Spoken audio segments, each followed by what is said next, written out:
Most mediators would probably say that in the instance of domestic violence, mediation is not the right solution. And in some instances, they may be right. But what I would say is that you might want to explore the possibility and see if it would be possible in your situation. I have worked with couples where domestic violence was involved, and these are definitely more sensitive and difficult cases, but it is not impossible for mediation to work in such an instance.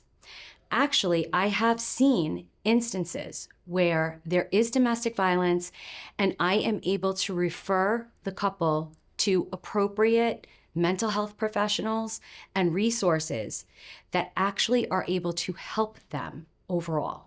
And so mediation in that sense was a much better option. Unfortunately, if you have an order of protection outstanding, that does certainly take you out of the realm of possibility for a mediation.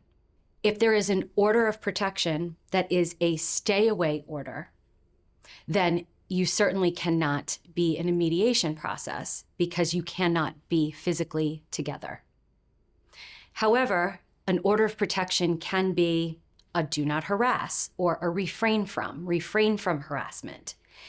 In that instance, we may still be able to move forward with a mediation.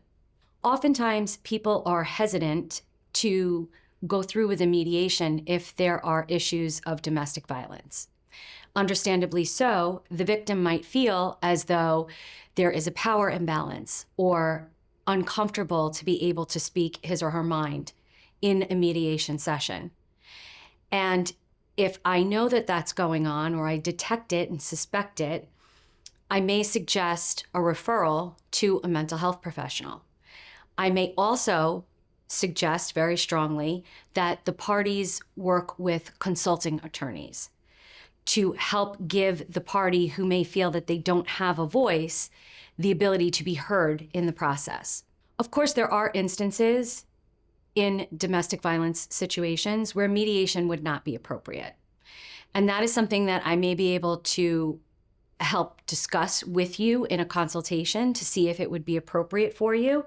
And I certainly would not take on a case if the domestic violence issues prevented me from doing so. Of course, there are varying degrees of domestic violence, and there are certainly instances where it is impossible to mediate, even with the assistance of mental health professionals or other resources. But you might want to have a consultation first to assess your situation, because there certainly are instances where we can work alongside either the mental health professionals that you already have a relationship with or others that I may be able to refer you to for assistance to still be able to mediate your divorce.